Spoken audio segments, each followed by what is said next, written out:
GT channel with Sam Mitani, James McKeone, and Taro Koki. Here we go. Yes, so here it is, the Apex AP-0. So this is an all-electric sports car, ultra lightweight carbon fiber tub with modular space frame and a center spline for maximum rigidity. It's a UK manufacturing base coming out in the Q4 of 2022. 0 to 62 miles an hour in 2.3 seconds, capable of over 190 miles an hour, range of 320 miles. But what I will say was the most incredible thing about this is it's got a LiDAR system to identify potential hazards such as pedestrians, cyclists, and other vehicles.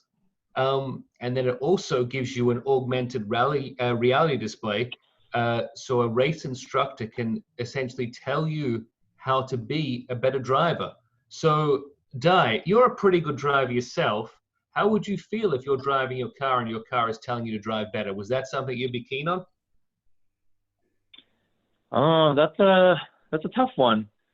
I think that's kind of I would like to be more like a raw and do it myself. You'd turn it off. You would turn the instructions off, right? Right. I would for sure. It's kind of like when the first time GTR came out, I felt the same way because the car is so fast. Like anybody can jump in and do decent lap time, but I didn't feel it was super fun to drive at the time. At least at the time. But I think over the year, the car is different now. But in the beginning, so I think that's my feel for this kind of features. I'd say. So what do you think about this one then, Sam? Well, I was just wondering with this LiDAR thing, I mean, what if you want to run over someone, I mean, it's just going to tell you, right? It's not stopping you from doing it at this point. Okay, so if I see you're going to hit someone. If I see you walking across the street, I could get you. Well, I already believe that's the case with you, Sam, from this point moving forward. Something else that's interesting. No, I think this thing is awesome. I really do. I think it looks good. It's, it's electric. There's the rear. You see the rear. You're not going to mistake it for anything else. So yeah. I think this is a good one. I would love to have this thing in my garage. Did you say price at all? No, there's no price in these cars, Sam. It's basically we just can't afford any of them at this point in time. Yeah, that's true.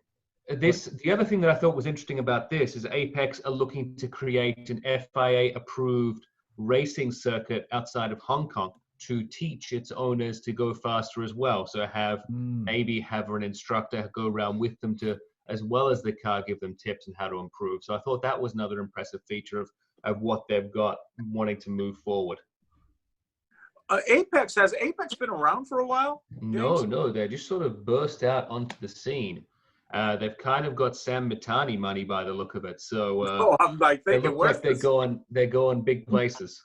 Where's I wonder where the funding's coming from. Where's the investment coming from? Is it investors? Maybe it's Chinese money? I think maybe Automotive Digest might have to take a look into that, Sam, and see where this money's come from. To be honest. All right, James, you're starting to get on my good side now. I'm trying. Like plug. I like it. So, do you want to go? Thumbs up for me. I love this thing. What about you, Dai? I guess I would like to see. Okay. Dai's on the fence. Taro, what about you? I like it. I like this rear view a lot. It's a really cool looking car. Okay, so what's next on the agenda here? This guy. Okay, so the Koenigsegg Jumeirah. So this is the Koenigsegg Jumeirah. This is basically it's the perfect family car. 4 seats, 2 scissor doors, and a 17 horsepower engine. This one's a little bit quicker than the Apex, 0 to 62 in 1.9 seconds, but it all comes together with 3 electric motors and a twin turbocharged 2-liter 3-cylinder camless gas engine. You said 17 horsepower. 1,700 horsepower, Thank you. Sam. Sorry. You did say 17. Wow. I just assume everyone knows by now, obviously it's Koenigsegg, so just put thousands of horsepower behind it. Yeah, you could just say 17. Yeah. Yeah. So Yeah, it's I like it because it's called the Tiny Friendly Giant engine, the TFG engine. This this was supposed to be was going to make its debut at the Geneva show too, wasn't it? Yeah, both of the Koenigsegg's I'm going to be talking about today were meant to be debuted at Geneva. Okay. And it's pronounced Gemera. I thought it would be with a hard G, but no, it's a soft G. However, I think you can pronounce it however you want, Sam. I think it's you say rodeo, I say rodeo, tomato, tomato. Exactly. Potato, potato. We can call the whole thing off at some point, Sam. Gemera. But Gemera, do you think that it's the time is right for a Koenigsegg family car like this to come onto the market? Look at that thing. Look at the wings on that cool. thing. I mean, would you put your family? Where would you put your children in this car, guys? Well, this car is perfect for Sam because there's only one seat in the back, right? 2 seats in the back. Oh, are there 2 seats? Okay. Yeah. Wait, what? And Why would they've it got be perfect for me if there's one seat in the back? You have one daughter. Oh, okay. I mean, the main Getting all defensive now, Sam. No, The main- I'm just seeing where you were going with that. the main selling point for me with this car is the rear cup holders both chill and heat your drinks. Very cool. So, I mean, if that's not a sales point moving forward, I don't know what is. I mean, every car now has to have cup holders that both chill and heat my drinks. I just don't want it to hold my drinks. It needs to be chilled. Or you can just go to Autobox and buy one of those cup holders that you snap in front of the air conditioning vent. But Taro, are they going to stay in that air conditioning vent when you're going to 0 to 62 miles an hour at 1.9 seconds? Maybe not. Get a lid and Well, a straw. For me, I think this is kind of a Y car. So I mean, yeah, it's cool. But I mean, it's it's not for me. It is cool, but I mean, I could see someone like Floyd Mayweather or one of these athletes that are really flamboyant. Those guys wanting it. Maybe your typical Bugatti buyer might want something like this, or of course your Koenigsegg buyer. But yeah, I mean, I would give it a pass. Do we have a price on this? Too expensive again. Taro. I mean, these are all. They're still apparently they've all sold out. I think they were going to make 100 of the Jumeirahs and 350 of the Yescos, which you've got up there, which we'll talk about next. Yep. But I think they're pretty much all sold at this point. I see. How much is it? Too much, Dai. Too much. You can buy an island. Yeah. So do you want me to go into the Yesco then, and we can compare and contrast between the Jumeirah and the Yesco? I like the Jumeirah or Gemera or whatever. I give that thing a thumbs up. Actually. Oh, that's good. So the Jesco, though, that what we're seeing now is actually in homage to Christian von Koenigsegg's father. It features the flat plane crank 5-liter twin-turbo V8 engine. This one still, I mean, it's not a family car. It's a fast car, so it's only got 1,600 horsepower and 1,100 pound-feet of torque on E85. That's it, huh? Yeah. Also, it's got an air tank, so it can shoot extra air into the turbocharging system for pre-spooling. So, I mean, as always, apparently, what does it say? It says, and looking at the details here, it's got such aggressive aero that it can produce over 1,700 pounds of downforce at 155 miles an hour. Wow. And it's a 9-speed transmission with 7 clutches. So you can change into whichever gear you want at whichever time. Yeah. So, yeah. It's pretty. I like this one better. So. You do? You like the 2-seater better? Yeah. Sam? So yes, which one? So if you've got the choice of the two, then guys, which one would you take? Sam's obviously going for the Yesco. Ty? Guy, which one are you going I'll do with? the second one, this one. Okay. You So like you this guys one? are going for top speed. Taro, what do you think? I'll go with the family car. Yeah, me too. I'm going with the family car. I like I like the look. I like the look. It's good. It's nice. Yeah, same here. Yeah. It looks I like good. I like the doors. For people. Yeah. Look at that. Look at that thing. That's Yeah, it looks badass. dope. Yeah. And I mean, I'm going for it just for the cup holders more than anything else. I mean, I don't really care about the So they've got, I think they've got the one there, they've got the two different ones. One's for top speed and one's for performance driving, I think, between the difference between the two. So Yeah. the one on the left, I think, is the one that's going for the faster top speed or the higher top speed. And the one on the right is the one that's going for the higher track time. Yeah, this one looks like more of the Floyd Mayweather Koenigsegg if we had to choose one for him. So this is the Jesko is the upgrade to the Agera RS, their previous supercar. Which incidentally, Sam, if we want to come back to your young man who was caught driving the Gibella Porsche in New York, maybe going a little bit too fast, a little bit over the speed limit and crashing into a few too many vehicles. He had an Agera RS and got into a internet Twitter war, or I should say chat room war with Mr. Christian von Koenigsegg because he didn't like his car. Oh, wow, really? Yes. Well, I think he got some karma back. Eventually, yes, well deserved. Now, my last car that we're going to look at there is actually probably the slowest one of the bunch, which is the Polestar Precept, which is a concept version of where the Volvo, in this case, Polestar brand, is looking to go into its, I would say, its concepts moving forward. So it's looking towards, as they like to class it, minimalistic athleticism is what the premise is. But Polestar, Chinese company? It is. This is basically, yeah. So when they purchased Volvo, this is what they're coming with their electric vehicles, their high end. So this is basically a design study and how Polestar are looking to move forward. And the premise, I think, is basically looking to show off sustainable materials and how they can reduce environmental impact, but still keep that high-end luxury is, I think, what the goal is. Now, you know, I'm a Polestar 1. I'm a very big fan of that. And I think this one is incredibly cool. I think that Polestar actually just released a video on YouTube this morning that goes into 17 minutes detailing about what this car can do and how it's like better for the environment in regards to what they're doing on the design and the technology behind it.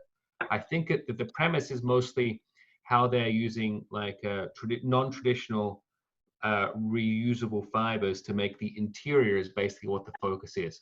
This is a very long car though, at over 3 meters in length, but again, very comfortable, seating 4 people. I don't think they've released any stats on how fast it goes or this, that, the other, because it's mostly focused on the interior. But I think it's, if I remember correctly, it's like got a soy interior or something like that. So it's very intriguing of sorts. But this was another one coming out for Geneva. And basically these are the 4 cars in the last few weeks that really sort of stood out to me. So I thought I'd like to talk about it. So what do you think about the Precept, Taro? What do you think? It's an interesting look. So these are the cars that were supposed to be released and announced at Geneva, but didn't get the light of day because of the coronavirus. Yeah. So, when everything got shut down. Yeah. I don't know how this would have been received. It's a good looking car, but I don't see anything great that stands out about it. But when you say this is essentially a Volvo, yeah, maybe that's the point. Maybe that's. I mean, the point, this is Volvo's high-end luxury brand, I guess, Polestar, where it's being separated between the two. Mm-hmm. So, Sam, would you ever expect to see yourself in a Polestar? Is this somewhere you'd like to see yourself, or would you still consign yourself to Mercedes-Benz, Audi, and BMW as a European marque? Yeah, I would give the Polestar a pass. It's not for you, Dai. How would you feel about it? Yeah, I would still take Mercedes. So it's just me then. What's the price point of those? This is still a concept, guys. This isn't going out at this point in time.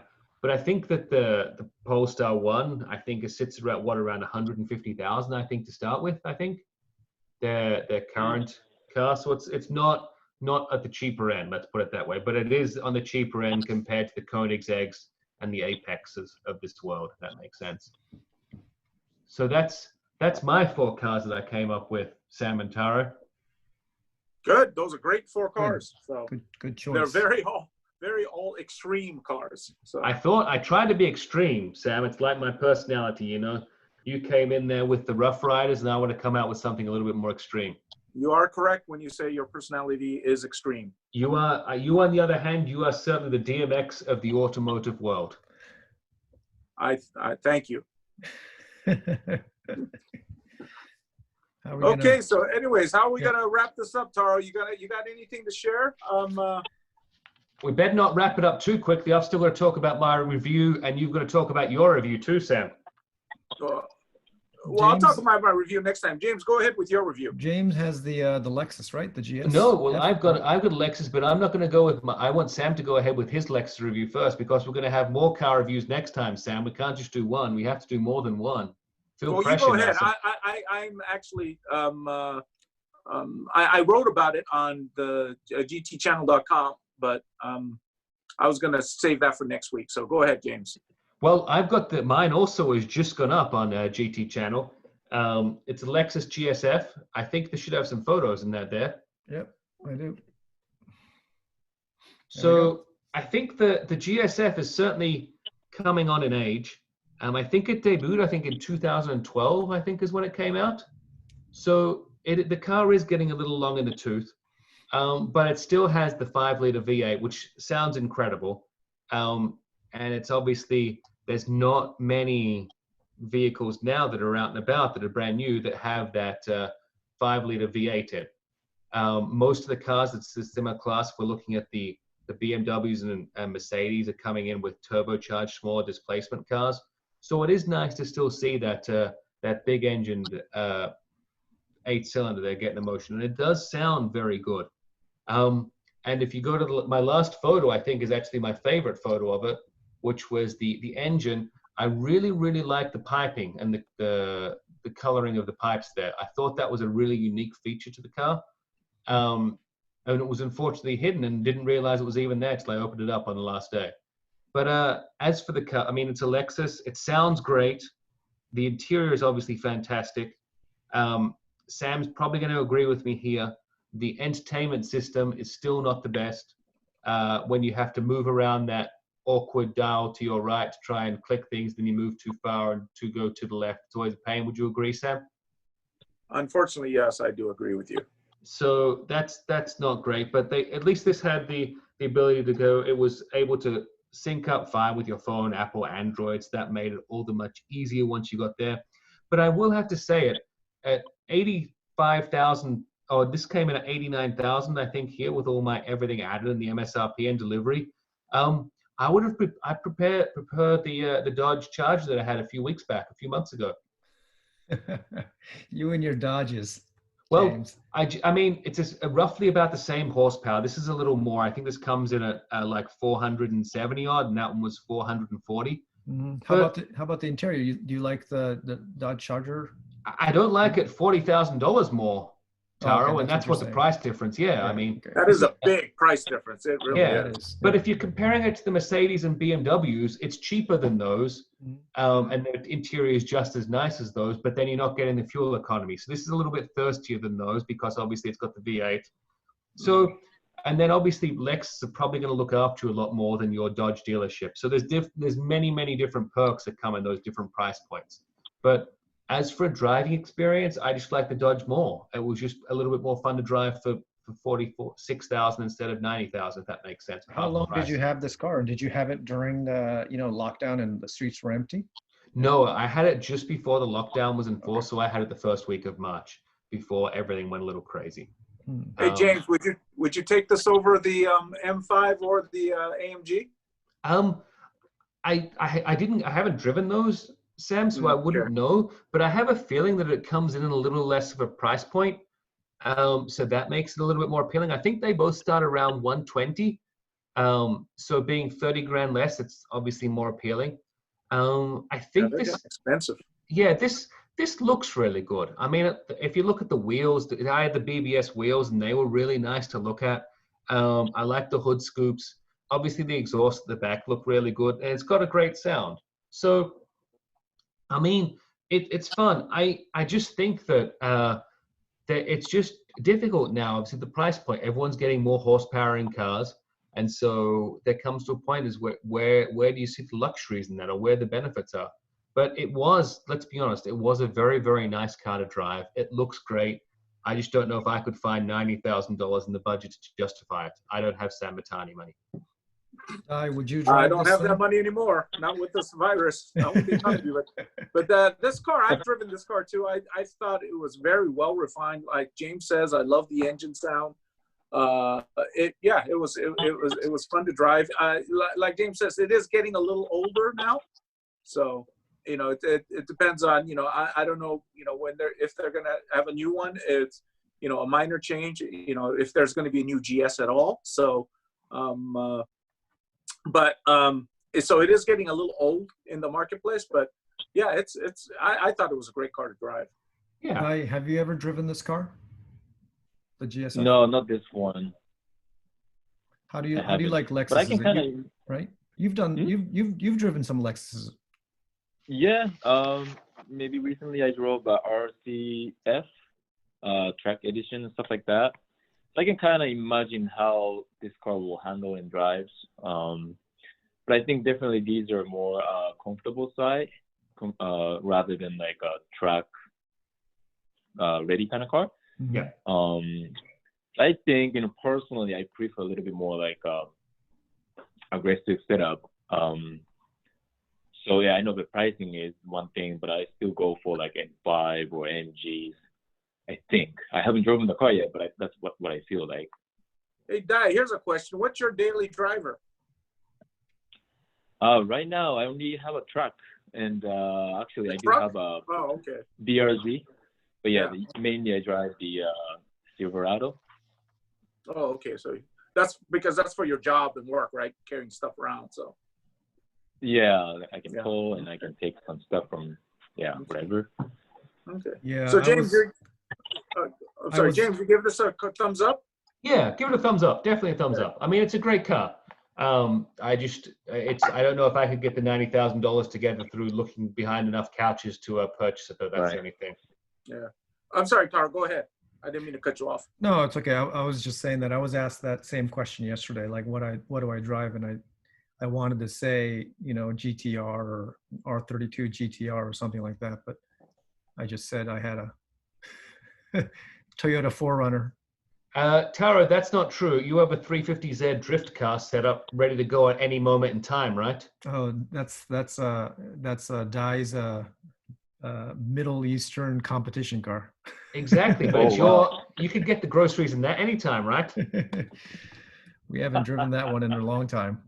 I think it's time to get that back and up and running now. You've got all this time, all this downtime. Once a year, Dai and I talk about, man, we got to do something with that car, don't we? And then we never do anything. And it's been like 6-7 years since we've done anything with that car. I think it's more than 6-7 years. So Has it been more? Okay. Yeah. The storage cost is more than the car cost, I think, at the moment. Yeah, we got to get that car out of storage. Do something with it. Hey, but I think since we're in lockdown mode, we should do this more often, as we were saying. So do it a little bit more frequently, right? We can do it as often as you want, Tara. Yeah. So let's come back. Let's do it again soon. Sam, you have any closing words before we? I thought it was an experiment. You know, as with all experiments, it might not have gone perfectly smooth, but I think it's something that we could work with. It was great to have Dai come in, even though there was a little problem with get him in. So maybe we need to kind of, think about when we get other guests, right, to make sure we get them dialed in maybe before. But otherwise, I thought it was okay.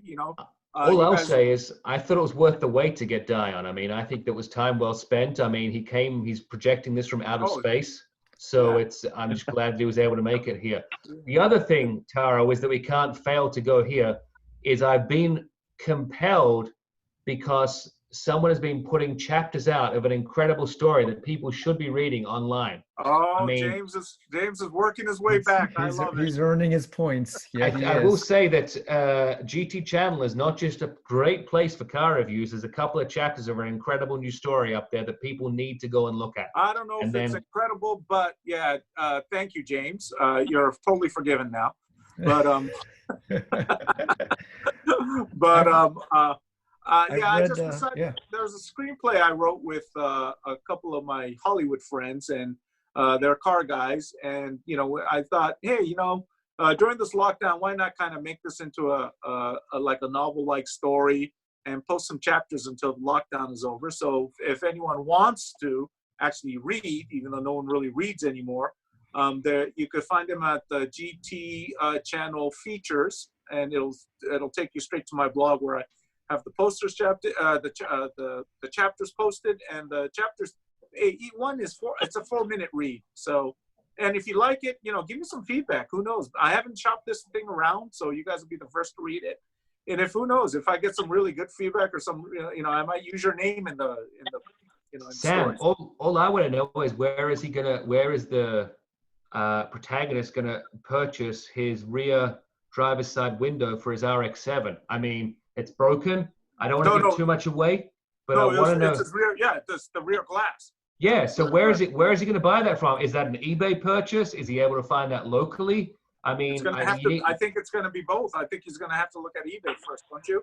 I think so. I mean, I think that better be included in the rest of one of the chapters, because I wouldn't want to be driving around with that window broken. No, it's magically fixed in a later chapter. Oh, okay. So the protagonist drives an FD. So if you guys, the RX-7 fans out there, I'm a big fan of the FD. So I think I really do think it's one of the best sports cars Japan has ever produced, the Mazda RX-7. So, and yeah, of course the NSX is up there, and you know, but the RX-7 is one of my favorites. So the FD. So anyways, thank you. The protagonist's name is Koga, which is probably a tribute to the great Koga Toshihiko from Olympic gold medal glory. Maybe. It was either that or Koki. So I didn't know which one to go with. So anyways, thank you. But if you guys want to give it a read, great. You know, like I said, one chapter's it's a 4-minute read. And thank you, James. Who is that handsome man that has just flashed up on your screen, Taro? Suddenly we lost your video. Wow. For me? Yeah. It's incredible. Your profile is up now. Yeah. I'm very impressed everyone, by it. You guys can find Sam's chapters on gtchannel.com. Go to features, and you'll find them up there, along with James's reviews as well. Yeah. Am I back? You're back, Sam. Back better than ever. Oh, okay. Well, anyways, hey, guys, thank you. Even though you guys, you know, at the start of the show, you guys were a little, you know, unnecessarily nasty, but you know, I'm good. I'll let that slide.